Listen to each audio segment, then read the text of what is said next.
Hello, class. Welcome to our read aloud.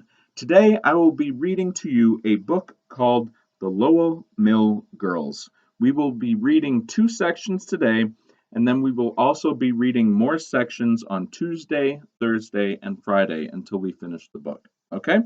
So the book we're reading again today is called The Lowell Mill Girls. It is by Alice K. Flanagan. We are going to start off with section 1 called Becoming a Mill Girl. 10-year-old Lucy Larcom jumped down from the large wagon that carried her family's belongings. It held everything her family owned.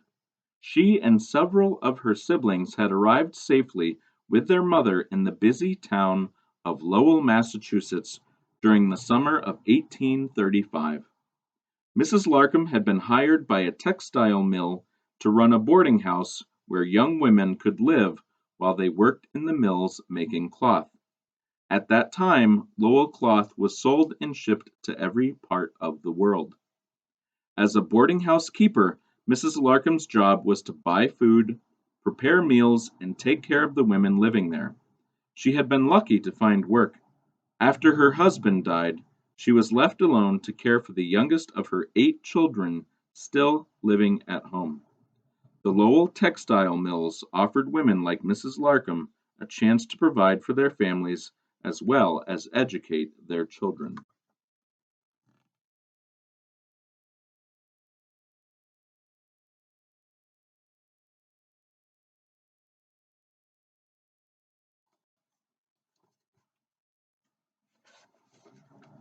A year after the Larcoms arrived in Lowell, Lucy went to work as a mill girl to help support the family. While working, Lucy also attended school part time. After 10 years, she left the mills to teach and write.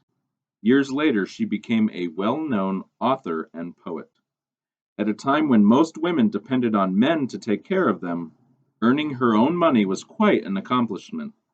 It was American businessman Francis Cabot Lowell who made it possible for Lucy and other women to achieve this independence. Right, here's a picture of Lucy Larcom, obviously much older and not a girl anymore. Now we're going to read the section How the Lowell Mills Began.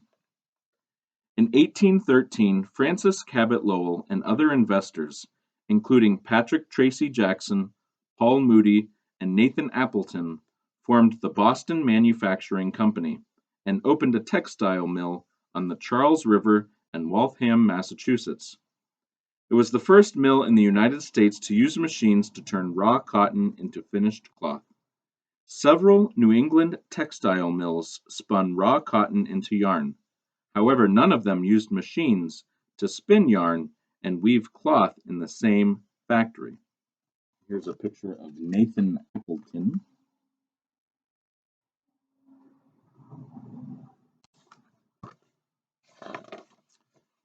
England's water-powered looms were doing the work of many hand looms. Up to this time, British mills had successfully kept their machinery designs a secret. But in 1810, Lowell visited the mills in Lancashire, England, and then everything changed. When he returned to the United States in 1812, he asked mechanic Paul Moody to help design a water-powered loom like the ones he saw in England. Then the investors of the textile mill in the tiny town of Waltham had to answer two important questions. What kind of cloth should they make? Where would they find enough workers? They decided to make cheap cotton cloth that they could sell to New England farmers, new settlers in the West, and people in other countries. Their workers would be inexperienced young women and men recruited from farms all over New England. To interest young women and men in working at the textile mill, Lowell and other investors built large boarding houses where workers could eat and sleep under the care of a boarding house keeper, often an older woman.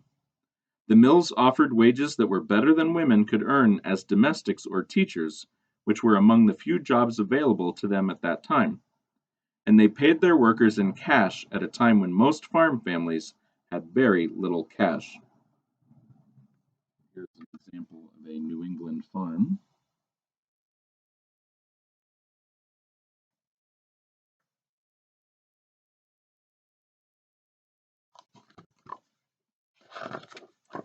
Francis Lowell died in 1817 without knowing that the textile industry would bring the Industrial Revolution to the United States. 4 years after his death, Lowell's partners and other investors began looking for a new location to expand their textile mill and add calico printing. They found a site in East Chelmsford, Massachusetts, at the Pawtucket Falls on the Merrimack River. And look at this. This is the only known portrait of Francis Cabot Lowell. Can't get a really clear image there of what he actually looked like, but that would be his silhouette. In 1823, the Merrimack Manufacturing Company began making and printing cotton calico cloth. It was cheap, costing 2 and 3 pence, 37.5 cents a yard. The first calico print was deep blue with small white dots. And here's a label from the Merrimack Manufacturing Company.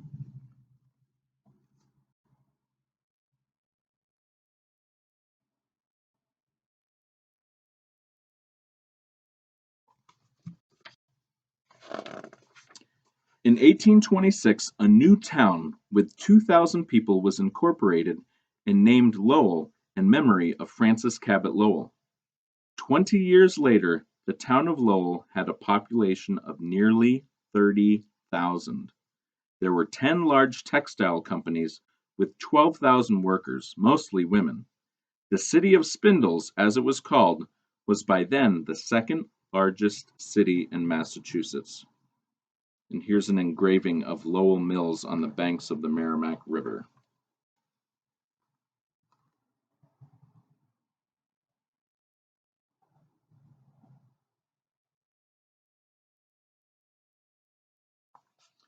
All right, well, that's our read aloud for today.